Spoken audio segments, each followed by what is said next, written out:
Assalamualaikum warahmatullahi wabarakatuh. Kembali lagi di channel saya. Pada kesempatan kali ini saya ingin berbagi edukasi mengenai apa sih itu RD Shadow dan Shadow Plus, apa sih perbedaannya. Kita bahas yang Shadow dulu ya. Jadi kalau teman-teman bisa lihat di sini, kenapa dinamakan Shadow? Shadow sendiri kan kalau di bahasa Indonesia kan artinya bayangan ya. Jadi dia itu RD-nya itu lebih masuk ke arah velg. Jadi kalau kalian bisa lihat dia di dalam frame. Gunanya shadow itu sebenarnya untuk meminimalisir adanya misalkan kalau ngelewat medan-medan teknikal, lewat medan batu, RD-nya tuh nggak mentok ke batu ya. Jadi sangat minim untuk crash ke obstacle yang ada di jalur trek. Lalu biasanya RD Shadow itu dia itu springnya lebih keras ya, alias pernya tuh lebih kuat dibandingkan RD non Shadow. Ini udah cukup ya untuk bermain MTB, tapi untuk yang ringan-ringan nanti ada yang kelas beratnya sendiri di atasnya Shadow.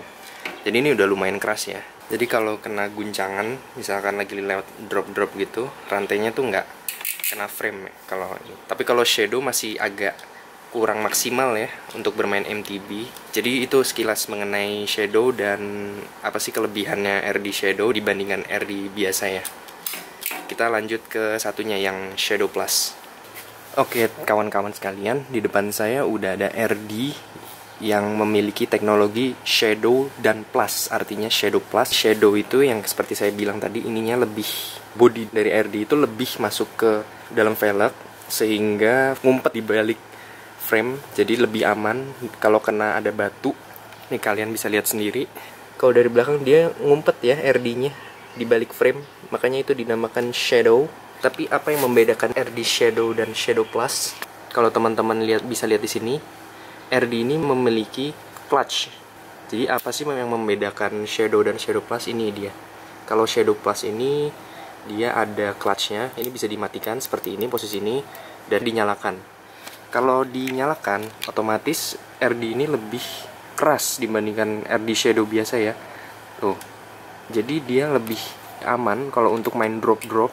Biasanya RD Shadow Plus ini dimiliki oleh MTB yang udah untuk ke entusias ya, alias udah mulai serius untuk bermain MTB, di mana jalur yang dipakai adalah spesifik, jalur-jalur yang ekstrim, bukan jalur-jalur di aspal ya. Kalau Shadow Plus ini lebih cocok untuk yang orang-orang enthusiast rider MTB. Jadi dia lebih meminimalisir rantainya itu slap ke frame. Sekilas info, RD Shadow Plus itu hanya dimiliki kelas Diore ke atas, dimana kelas Diore itu adalah salah satu entry level yang udah cocok untuk main di off-road, dibandingkan kalau Alivio, Acera itu masih untuk MTB ringan lah ya, belum entusias. Kalau udah ngomongin entusias, Dior udah mumpuni. Jadi Dior, SLX, XT, XTR itu dia untuk rider entusias. Jadi itu teman-teman yang saya mau bahas kali ini, perbedaan dari Shadow dan Shadow Plus. Bedanya di sini ya, di springnya lebih keras yang Plus, dan yang Plus memiliki clutch. Sedangkan yang model Acera itu masih Shadow ya, itu pernya udah keras, cuma dia belum memiliki clutch. Lalu teman-teman mungkin ada pertanyaan, perlu nggak sih kita kalau di kota itu pakai RD Shadow Plus? Kalau jawaban saya secara jujur, RD Shadow Plus kurang cocok untuk medan perkotaan karena ada efeknya juga sih. Karena shiftingnya itu kalau di on itu lebih keras dibandingkan Shadow yang non Shadow Plus ya. Atau Shadow masih oke lah buat di kota, tapi kalau Shadow Plus kurang aja sih. Bisa aja dimainin di kota, cuma kurang aja, nggak karena dia spesifik untuk khusus jalur ekstrim, yang makanya dia bisa dikunci itu supaya kalau ngelewatin obstacle bisa menjaga rantai ini nggak slap, nggak nabrak ke frame. Jadi itu sih opini pribadi saya. Kalau emang buat hanya komuter untuk city rounding, muter-muter kota, nggak perlu RD Shadow Plus.